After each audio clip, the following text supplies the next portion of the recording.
And so, yes, I am starting the show today wearing my mask. I'm sure you can hear me just fine. And it's simply because this is my obsession right now to get people to wear their fucking masks in public. Yeah, there's a lot of things that are wrong with the way we're handling the pandemic, meaning the government not giving people enough money, being cheap, the Republicans not being willing to give enough aid to states, and on and on. But we at least can do the small thing of protecting each other and protecting ourselves by wearing a mask. It's not that hard. Okay? So that's my public service announcement for the day. And I'm going to take the mask off now because I'm here in my studio alone. I'm not endangering anybody. I'm inside my house. But when I go out, I wear my mask. I give you a little break if you're exercising, if you're cycling hard or running. I get that, but I always take my mask with me around my neck if I'm cycling, just in case I come near anybody, for their protection and my protection. Okay, done with the nudging. So it's great to have you on the show. This is the show for June 24th, 2020. As usual, our sponsor, our major sponsor is the American Postal Workers Union, which has 200,000 members and retirees, and it also represents 2,000 private sector mail workers. And of course, what I tell you all the time is you too can become a sponsor of the network and of the show and allow us to continue to do the show and bring you all this great information. You can do that now in two ways. You can go to Patreon, and you can find Patreon by going over to workinglife.org, clicking on the podcast tab, and then going over to Patreon through that link. Or if you're more comfortable, you can go and use ActBlue because we've partnered up with ActBlue, and you can become a sponsor as well through ActBlue. So please consider doing that. It'll help us keep this show going, keep the lights on, pay for these fancy bookcases and all that good stuff. Now the vultures are circling. And what I mean by the vultures who are circling, I'm referring to the private equity Wall Street vultures, who I've talked a lot about on this show over the past several years. They love an economic crisis because what they see out there are wounded companies desperate to find saviors who will sell to private equity companies, these gargantuan private equity companies. Wounded companies will sell themselves at bargain basement prices. And so these private equity vultures are circling, looking for these wounded companies like wounded animals and vultures ready to swoop in for the kill. And now the administration, the Trump administration, is lending them a hand. How are they doing that? They are now going to allow those private equity vultures to tap into our 401ks. That's right. They're going to get their hands on the money that so many people have tried to save over many years. Money that, frankly, has taken a huge hit in this pandemic economic crisis. Now, to talk about this, I always like to turn to who I think is the real expert nationally on the evils of private equity, and that is Eileen Appelbaum, the co-director of the Center for Economic and Policy Research. And it's always great to have you on the show, Eileen. You are the nation's foremost expert on the evils of private equity and what these vultures do to us, to the communities that people live in, and obviously to the companies and their workers. And I thought, just as a refresher, before we dig into some of these really important issues around the pandemic and private equity, that you give us a 1-minute primer just to remind us what the hell is private equity? So private equity is a bunch of rich Wall Street people who have figured out a way to take private money, invest it in buying up companies that you will run into every day of your life, shopping, going to the grocery, buying home insurance or health insurance. They're everywhere. And they buy these companies using very little of their own money, pile tons of debt on them, and organizing things so that the debt that is used to buy these companies has to be paid for by the companies that were bought. It's like you're buying your neighbor's house and making them pay the mortgage, even though you own the house. Like that's a clever scheme. Anything could be rich if they had enough money to do that. And then they organize it so that all of the money that poor company makes flows up to the private equity owners, leaving the enterprise, the business, starved for resources, starved for cash, and really unable to make many of the changes it would need to make to be able to compete successfully in today's world. So most of the companies do not go bankrupt while they're in private equity hands, but they're pretty darn weak after they emerge, and a disproportionate number go bankrupt in private equity hands. And they don't do this obviously because of the philanthropic aspect. A lot of these Wall Street vultures get into the private equity scheme because they make a crap load of money. And even by Wall Street standards, meaning if you just work at some regular financial firm, private equity is like the kings of kings in terms of compensation, right? Yeah, absolutely. Absolutely. They put up very little of their own money. They take, if any of the investments work out, they take 20% of whatever the gains are. Uh, and just from those fees alone, they make themselves into billionaires. And that's not all the other money that they collect, which if we had a lot of time, I would tell you about. But this is, it's just outrageous that they are able to get away with this. Most people can't believe it the first time they hear it. Yeah, every time I talk to you, I shake my head. I mean, I kind of know about this generally, but every time you give me these insights, I just say, this is, and it should be illegal. These things should not exist because of the damage they do to our communities. But this is the free enterprise system, unfortunately, and we and activists like you try to put as much restraints on private equity. So speaking of the private equity vultures, here we are in this pandemic. And one of the things that I've said repeatedly on this show since the pandemic started, and actually I think you and I talked about this a couple of months ago, is that the pandemic is the pandemic. It's a medical pandemic. It's something sweeping the nation. It's killing people, making people sick. And there's a huge amount of issues just on that. But what the pandemic did do, I think very clearly, is expose an economic system at so many levels that hurts people and is flawed. It showed that we don't have sick leave, so people can actually stay home if they're ill. And you just go down the list. And private equity, I think, is in that list of ills that the pandemic has exposed. And so one example I want to give, and then let you kind of talk about it, is we recently heard about the bankruptcy of Hertz, the rental car company. And I want to use Hertz as an example because everybody knows what Hertz is. They may have, in fact, rented a car with Hertz.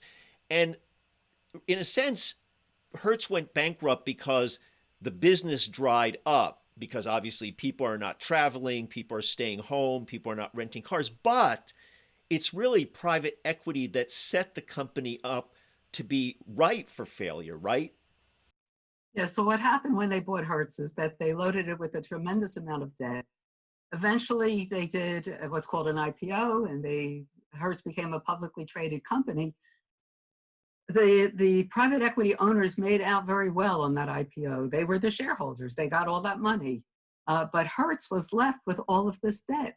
And this makes it very, very difficult for any business to adjust to changing circumstances, figure out what's their next act going to be, to make the investments necessary to get into that next act.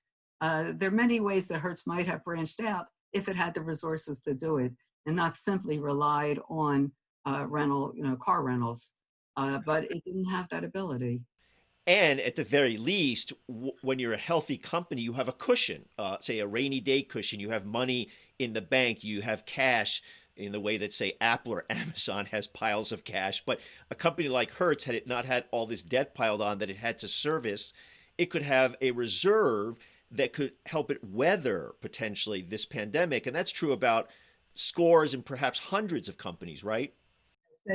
Their reserves are sucked out of them in many ways. I haven't discussed all the things that private equity can do, but sucked out in many ways. And their assets are often sold out from under them. So if we were talking about one of the retailers that recently went bankrupt, if we were looking at J. Crew, for example, you would see that the private equity company that owned it not only loaded it up with debt, but sold off the real estate under stores.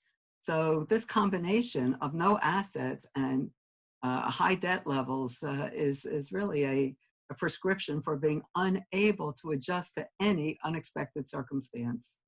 Now, now I'm guessing that these private equity folks, I mean, they're like vultures. If you think, and I'm saying this to my listeners, if you think of, say, a wounded animal that's trying to survive, and you have the vultures circling around it, just waiting for the animal to become weak enough and potentially to die, and then the vultures swoop in and basically pick at the carcass. I'm guessing that the private equity folks are just really rubbing their hands at this moment of crisis. It's a crisis for all regular people. Obviously, it's a health crisis, but an economic crisis for tens of millions of people. But unfortunately, it's an opportunity for these vultures to come in and make hay and make a ton of money, right? Right. They are raising money around it. I just tweeted about it this very morning because there was a great little piece in PitchBook, which is a publication of data and articles that are very sympathetic to the private equity industry.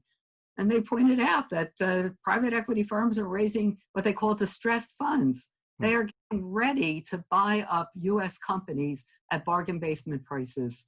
What's happened is, of course, the pandemic has wreaked havoc with many, many companies, which, if they have time after the pandemic is over to recover, will once again be healthy companies. Not all, but many will be.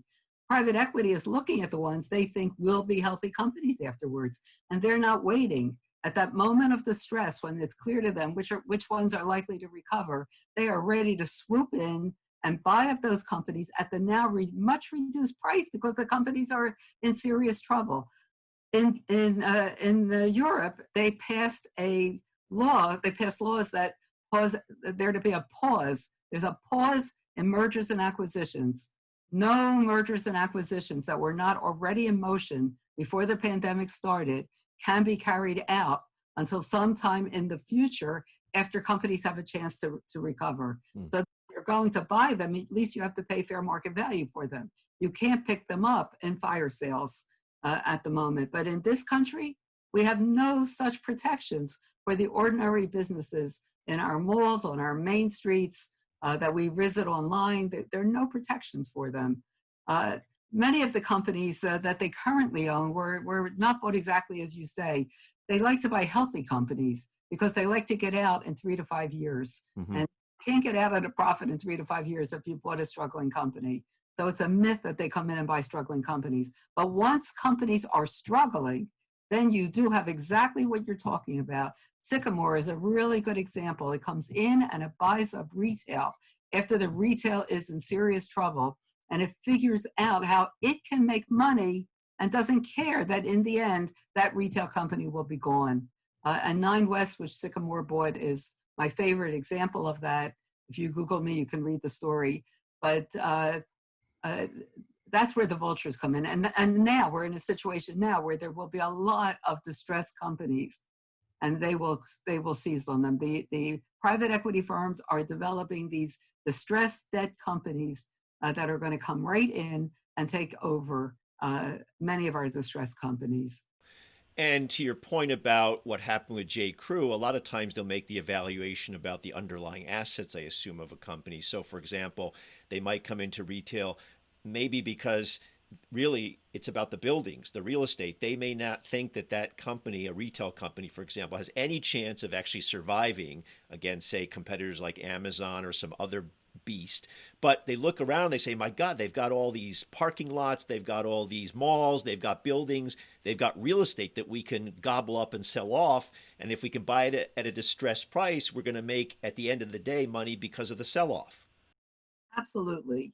The other thing that in the case of 9 West, it actually was 5 different brands that were there. They took the company, they broke it up, they separated the brands, the ones they thought they could actually survive and make money that way and sell them separately. They kept those they separated those.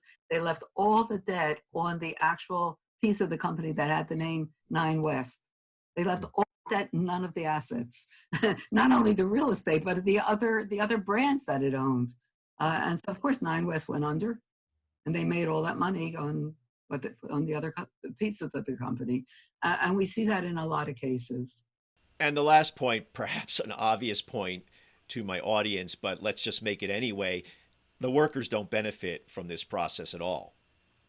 No, the companies don't benefit and the workers don't benefit. Initially, when private equity comes in and takes over a company that was publicly traded, a big company, that was a Wall Street company like Hertz or uh, any of the large retailers, the first thing that happens is that they lay off workers because if the company now has all that debt, it has to service the debt. Mm. But if it has the same cash flow it had the day before they took them over.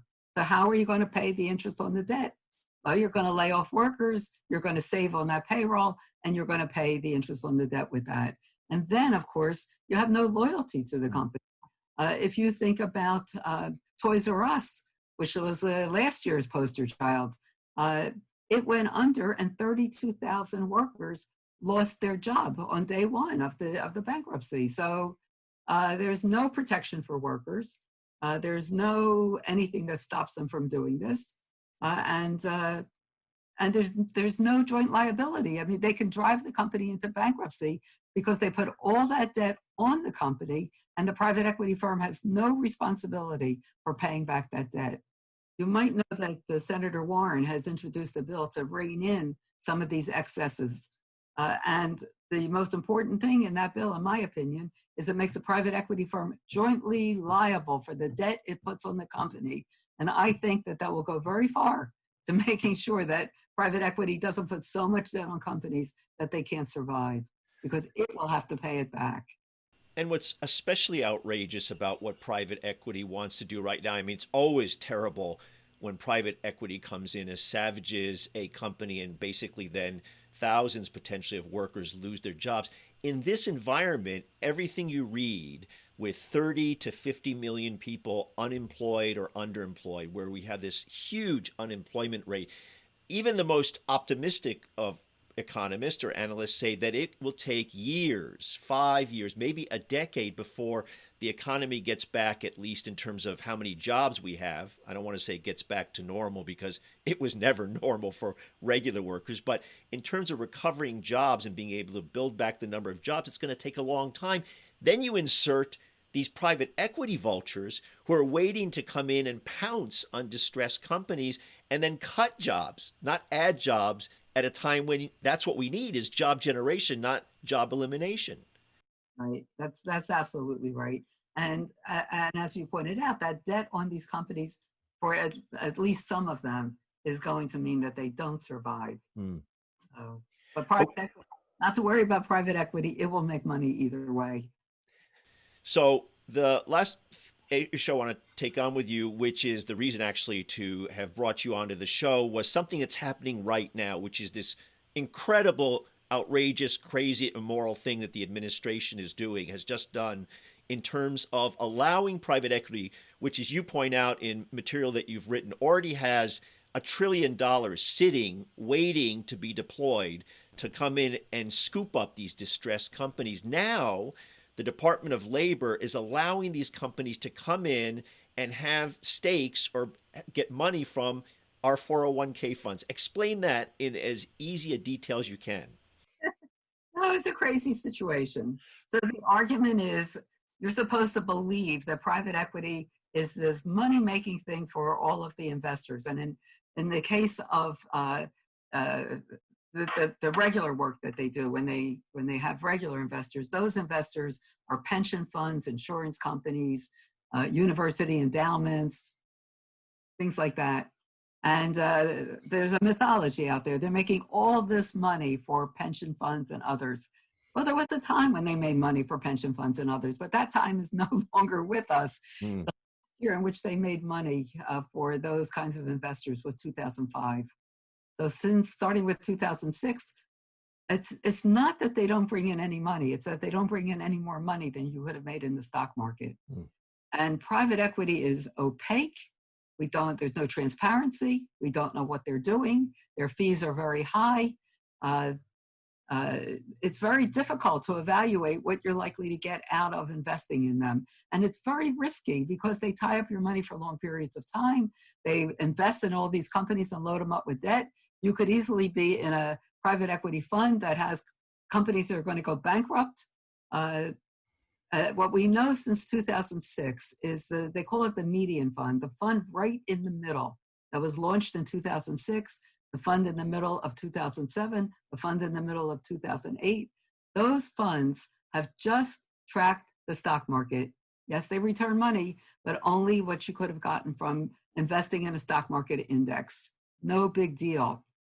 Plus, they're eliminating jobs often too. That's the key thing. I'm just talking about the returns. Yeah. Exactly. Half the funds, if you look at the fund in the middle, that means half the funds are underperforming the stock market. Only the top quarter of funds actually make real money for their investors. So who gets into that top quarter? First of all, it's hard to predict who's going to be in the top quarter, but you might think you want to be with the really well-known names, the Carlyles, the Blackstones, Apollo, companies like that. You're not going to get in there with your little dinky 401k. They're oversubscribed. All Mm. kinds of big deal investors want to get in them. You'll be lucky to get into that median fund, the one right in the middle, so you're not actually losing money. But let's say you do get into that. There's tremendous risk associated with that. Mm. And so private equity has been trying since the end of 2013. The SEC passed new or got rid of regulations actually that allow private equity to market to the general public. And from that minute on, they wanted to be able to market to you and they wanted to be able to get their hands on your 401k. Even 5% of the money in the 401ks will yield, a huge amount of money for them. And so this is what they're interested in doing. And as you point out, they don't need the money right now. They just take advantage of an opportunity. Everybody's worried about the pandemic and the economic fallout. Nobody's paying attention to what the Department of Labor is doing about your 401ks. And so they've been lobbying since 2014 at least to get into this. The Obama Department of Labor is the Department of Labor that regulates those kinds of retirement income, 401ks and IRAs. And the Obama Department of Labor said, this is a risky investment. It does not belong in the portfolios of working people. It's too easy for it to lose money, not to make as much money as you could make elsewhere in safer investments. And that is the guidance that existed up until a week or two ago when our new Trump Secretary, Department of Labor under Scalia, son of the Supreme Court Justice that we all know about. But anyway. Right. Sort of rest in peace, yeah. Yeah, right. Yeah. So they've now changed that. And now what's the risk in a shorthand? How would you say once they're able to take that money, what's the risk to the regular person? It's highly risky because many of these investments will underperform the stock market where you could have been in an index fund. And in fact, we have some of the really big financial advisors who are leery of doing this. Fidelity is not willing to risk the money of the people who have entrusted their retirement savings to them with these kinds of investments. Vanguard hasn't done it yet, doesn't know whether it will do it, is exploring the possibility. So this is not going to happen immediately. You're not going to see it in your 401k tomorrow, but they are gearing up for it. They are developing products that can be put into your 401k. You're supposed to have liquidity. With a 401k, you're supposed to be able to take your money out anytime you want.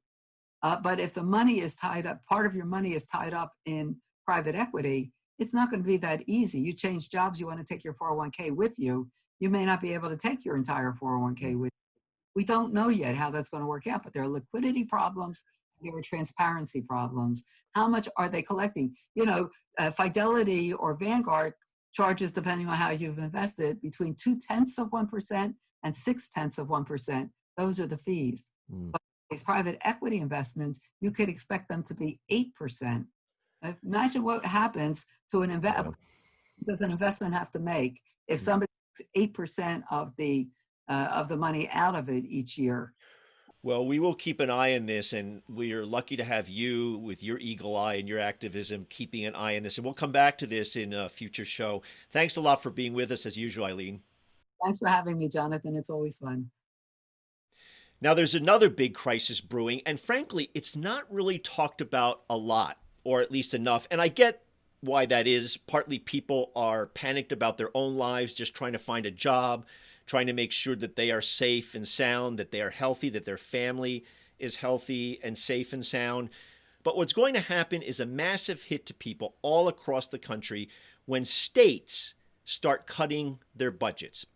And those are going to be massive cuts. And Democrats and Republicans are going to be doing that together. Even where there are super majorities of Democrats in legislatures and Democratic governors, say in Oregon, they are going to come after the budget. They are going to cut services. They are going to cut jobs. And the best example that there's going to be a crisis is not some left-wing magazine pontificating about it or me pontificating about it. This is the recent issue of The Economist. And their lead article in the United States section is entitled "The Calamity Ahead. COVID-19 is a disaster for state budgets. This threatens to cost lives and set back economic recovery." That's The Economist saying that. And the point is that the reason this is going to hurt regular people is perhaps obvious. Tens of thousands of people are going to lose their public employee jobs. That's a given. There are going to be deep, deep cuts in workers in those states. And it's probably going to happen in every single state because every single state has seen a drop in revenue, largely from either income taxes or sales taxes. Every single state is feeling that. And then they're going to go after social services, which are going to hurt us as well. Now, when you go after employees and you cut employees, when you cut those folks off the state budget, those folks are unemployed. They don't have enough money to pay for rent and for food. And so it becomes this circular reality that continues to drive us down into a further economic calamity and into what I consider to be an abyss. There's no way out. There's no way you can cut state budgets the way folks are planning to do without hurting any kind of economic recovery. Now, the way to solve this partly is to get the printing press at the federal level going in a much more vigorous fashion. I think there has to be a rescue package, a relief package of $4 to $5 trillion, including ideas that Pramila Jayapal has put out, which is to give people real checks every single month, $2,400, have rent forgiveness, student debt forgiveness, and a whole series of ideas and support that helps people both maintain their economic standard, allows them to stay home and stay safe and not get sick. But those are things that we're going to be debating later. Right now, I just want us to focus on this crisis that's going to happen at the state level, and that will eventually cascade onto the federal level when all those hand-wringing deficit hawks of both parties will be crying about the money spent to rescue people, and actually not enough money, as I just said. So here to dig into that with me is someone who is really smart on federal budgets, state budgets, the reality of public sector workers. And that's Jacque Simon, who is the Government Affairs Director for the American Federation of Government Employees.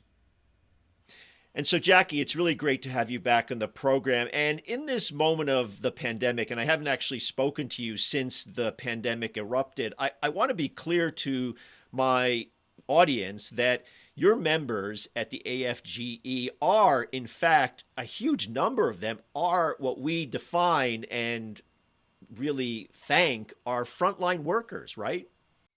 Oh, absolutely. In some agencies, it's as much as 80% are working at their regular duty stations. We have in the Department of Homeland Security, transportation security officers, FEMA, and of course, Border Patrol and ICE. But we have corrections officers in the Federal Bureau of Prisons who are really at risk because it's dangerous inside a prison to begin with, but with people in such close proximity to one another, it's a real risk of contracting the disease. And I could tell you some of the things the administration has done, which has included transferring prisoners from prisons where there were serious outbreaks to prisons where there had previously been no cases of COVID, suddenly causing an outbreak. So that's, a little told story. And then, of course, we have people at the Department of Veterans Affairs who work in VA hospitals and medical centers and clinics who are absolutely on the front lines.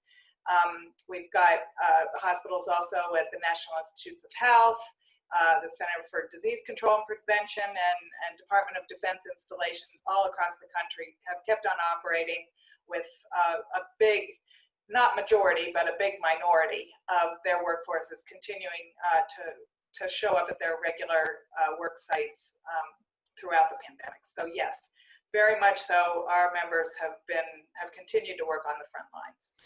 And over the past number of months, I've talked to lots of different unions talking about various workers in retail, in poultry, and the underlying theme was the danger, the illness, and frankly, many unions have seen some of their members pass away because, frankly, companies in the private sector, I'm talking about mostly, just weren't prepared for it and didn't care about the workers. And many of the workers then were thrown into duty and continued to do their work without the proper personal protection equipment. And I wonder how much of that is happening with your members, how many stories like that you're hearing of folks really afraid to go to work and the government authorities, their employers, have not prepared them properly in terms of protecting them.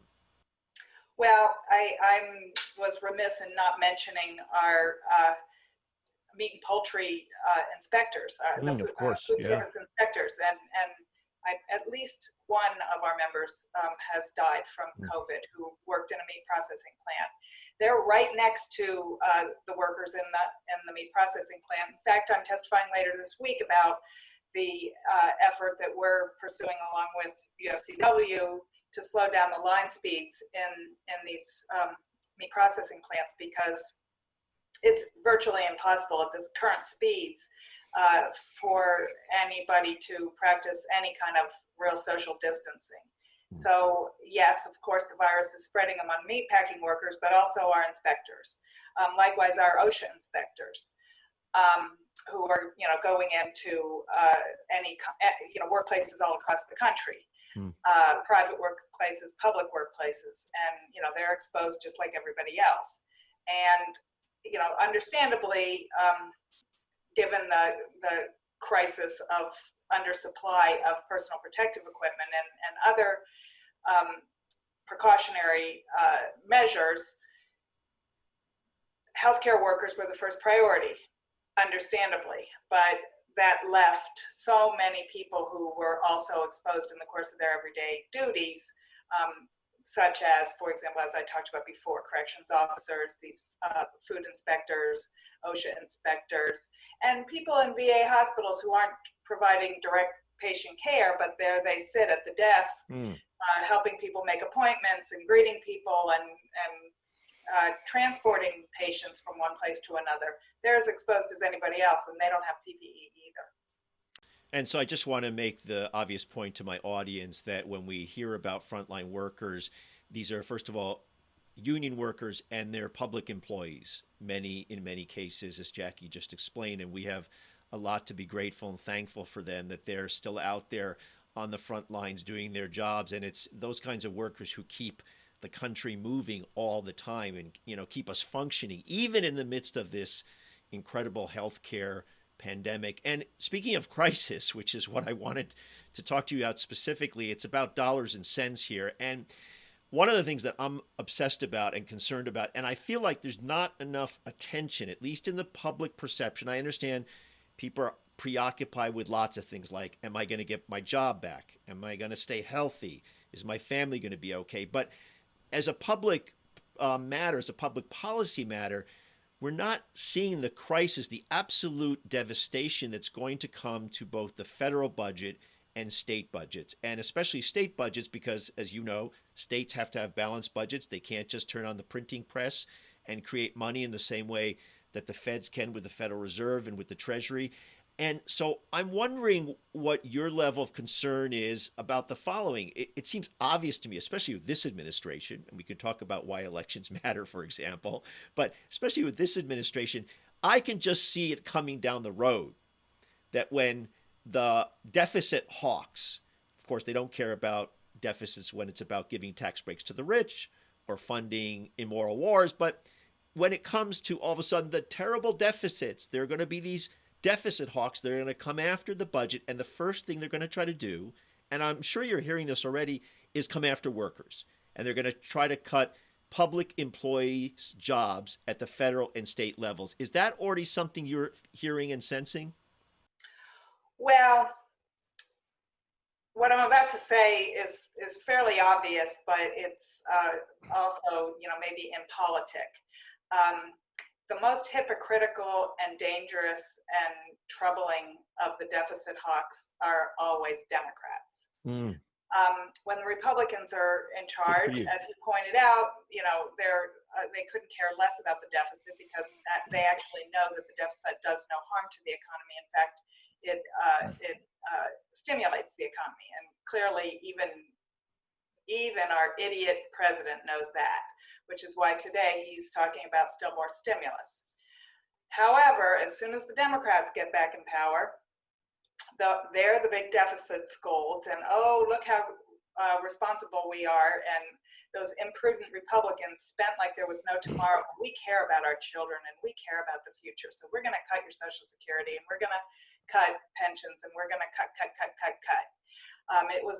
It was Bill Clinton who balanced the budget, Absolutely. and we all know that Barack Obama was anything but a big spender.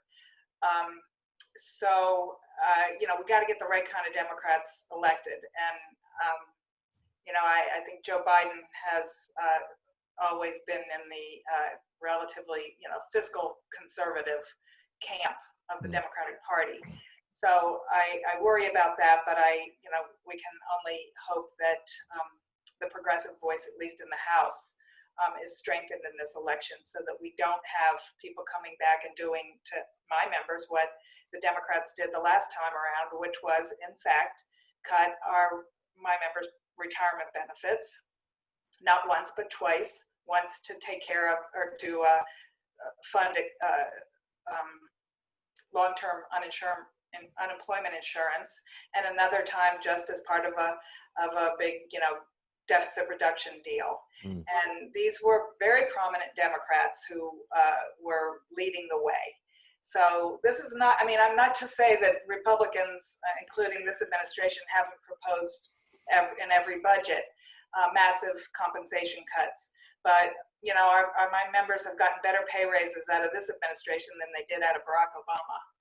In dollars and cents, they're better off under Donald Trump than they were under Barack Obama.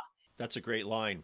And actually, when I said deficit hawks, I wanted to be clear, and I don't think I just said Republicans, but I absolutely agree with you, and I think your point is terrific, that this has been an illness and really a scar on the part of Democrats and Republicans, that there are the deficit hawk scolds, and we're going to be fiscally responsible. And it goes back, as you're absolutely 100% right, to Bill Clinton. I wonder if you think that because of the crisis, there's been some murmurings out there that there's a sense that there's going to be a new era somewhat, really driven by the economic realities, that you have to inject a huge amount of money into the economy to get back to at least a place where there's some economic activity. And we're talking probably in 2021, and that there's a different mood and different vibe, even among those more conservative Democrats. Have you picked that up sort of in that conversation, that there's maybe a little bit more leverage that we will have, and certainly, obviously, hopefully, if the hand of the progressives is strengthened in these recent elections? I think, there's some hope, but I've become a cynic after all this time, so it's hard to even allow myself to hope for that. I think, what we were talking about before with state and local budgets, especially states where they have legal requirements to balance the budget every year. Obviously, they can float bonds, but without some substantial tax increases, given the level of economic activity that's going on in the states, there's going to be a budget crunch. And we're facing that. We also represent DC government workers from back in the time when they were part of the federal government before home rule. And they have a collective bargaining agreement. Unlike federal employees, they are permitted by law to negotiate wages and benefits. And there's already a movement to renege on the negotiated pay increases for city workers. Well, of course, we're fighting that in the council right now. The fact of the matter is, the city might be in a financial crisis and have a very hard time. They'll have to cut services in order to meet their obligations under the contract. And, I think cities all over the country are going to, cities and states are going to face these kinds of pressures. And of course, as we saw in the last economic crisis, I mean, who knows whether the stock market is up 10% or down 10% today.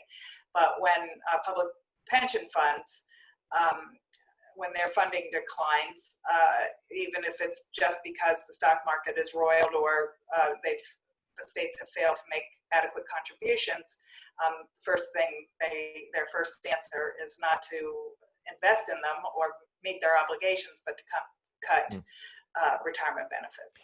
So we will be fighting those battles with Democrats and Republicans. I think when it comes to this administration, I think honestly, Donald Trump, if he were able, he would provide aid to states with Republican governors and withhold it from those with Democratic governors. Unfortunately for those states and him, he can't do that. Yeah. So who knows? Who knows?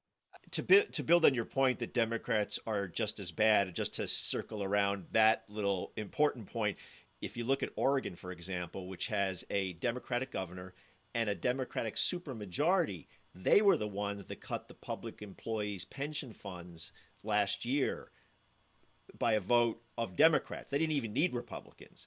So you're absolutely right that Democrats are just as willing to come after public employee pensions and public employee jobs as Republicans in those circumstances. Now, I think it's important to underscore that this is one ecosystem, if I can use that term, one economic ecosystem, which affects your members at the federal level. In other words, if there's not massive aid going to states who need it because they can't print money, then they will then cut services, they will cut jobs, which will mean more people on unemployment, less economic activity, less receipts, and obviously tax receipts, meaning sales receipts. And that means obviously people are not going to have as much money to pay their federal income taxes, which then affects your members. So all this is connected, and it really then comes back to the point that we need massive aid to go to every corner of our economy, that's really get that printing press going and spend trillions of dollars to save people's jobs and get this economy going.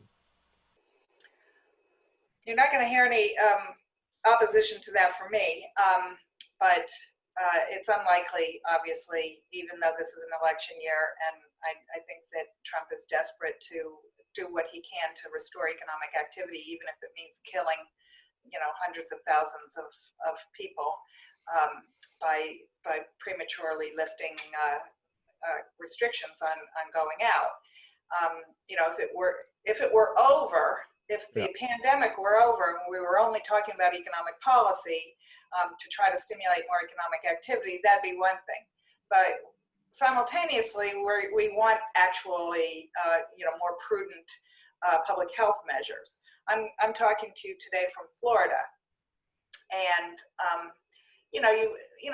like any place else, like the federal government and any other state, when the governor's office put out its policy guidance for reopening, it was supposed to be a phased reopening, and you weren't supposed to go to phase 1 until you had 14 days of decline. And at any one of these phases, if you started to have 14 days of increase, you're supposed to either go back a phase or go back altogether. And nobody's talking about reclosing. In fact, Governor DeSantis here has taken that off the table. He doesn't care how many people die. And the other thing, of course, I just misspoke because maybe he doesn't care how many people die, but the fact of the matter is the rate of death is declining even while the number of cases increases at a very fast rate. So, the kind of economic activity that you're talking about that really could restore solvency to state and local governments, or the federal government for that matter, pretty much requires exposing big portions of the population to illness and death. Well, So unless you it's a do what qualitative story. Well, unless, and this is one thing, I'm not the only one to have said this, unless you actually pay people real wages to stay home. And Pramila Jayapal, as you know, has proposed that in the House, and Bernie Sanders and others have proposed that in the Senate. Of course, all that will be dead on arrival in the Senate. And to your excellent point forward, not just because Mitch McConnell won't support it, Chuck Schumer doesn't support it. And so the thing that you could actually do, which is to end the pandemic, to save lives, and to have some economic activity, is to spend lots of money and give people enough money to stay at home, to pay their rent, to pay their bills, to be able to buy food and not have to go out. Right. Well, yes. Those kinds of policies, unfortunately, are not on the table in Washington, D.C. for a lot of reasons. Among them, the sort of experience of hundreds of thousands of people of earning more on unemployment than they were earning at their minimum wage jobs because of the $600 supplement. Mm-hmm. And it just sort of, highlighted the degree to which people did not have a living wage. And God forbid, the government provide any kind of support that is more generous than the minimum wage, because they don't want to acknowledge that the minimum wage is too low. Mm-hmm. So kind of the last point, to circle back to your members, what's the thing that is the most important thing on the agenda for the union, for the AFGE to focus on in terms of your members keeping their jobs? Because I assume, as I often say, in good times, this was an administration that was constantly trying to undercut your membership. And also it happened obviously in Democratic administrations too. But I remember when you and I spoke, I think last year, there was a concerted attack to privatize the VA, to basically shrink the VA and take jobs away. Do you think they're going to use the pandemic as a cover to do more of the same? I think that's true. I think as you were saying at the beginning of this, we're inevitably, there will be a big spike in concern about the deficit in Washington, D.C. And the one thing we've got going for us on that issue is that contractors are vastly more expensive than hiring in-house personnel. And when we find real deficit hawks, people who genuinely care about the cost of performing government functions, then we find allies who oppose privatization, because privatization in every case is more expensive than performing the same function with in-house employees. Nevertheless, certainly in healthcare, this administration and many, many Democrats, unfortunately, the guy sitting behind you even supported at least the early stages of privatizing VA. Senator Sanders did in fact start the choice program. He did it reluctantly, but he did it. It was in the wake of the scandal from Arizona. I think that, there's that. Obviously, the worst thing Trump's done to us is take away our collective bargaining rights and try to politicize federal hiring and firing.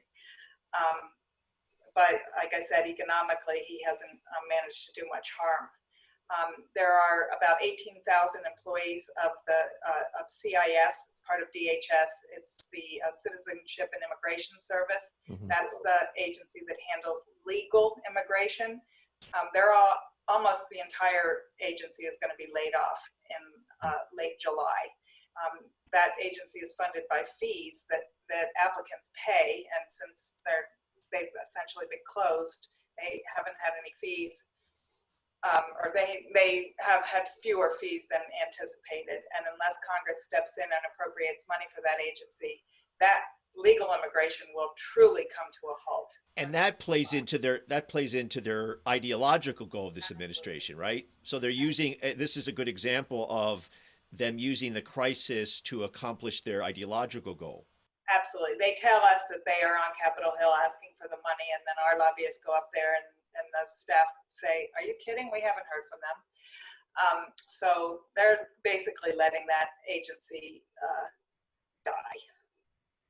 Huh. So that's 18,000 people who will at least be furloughed, if not laid off permanently. Well, we obviously wish your members all the best, and we'll keep covering this. We'll keep coming back and talking about how this evolves in the coming months. And obviously, if you have an alarm that you want to raise with us, please do come back to the show. But it's always great to have you, Jacque, and thanks for being with me. Thank you so much for having me. Take care. Okay, so that'll do it for this week's episode. I want to thank my guests, Eileen Appelbaum and Jacque Simon. Our editor is David Hebden. As I said before, our major sponsors, the American Postal Workers Union, but you too can become a sponsor of the show, a supporter of the show. Please try to become a sponsor. You can do that by utilizing either our link at Patreon, which you can find by going to workinglife.org, clicking on the podcast tab, and then finding the link over to Patreon. Or, as I said before, we've partnered up with ActBlue, which if you're more familiar and comfortable with ActBlue, please go ahead and go over to ActBlue and look for us over there. Thanks for tuning in the show. See you next week.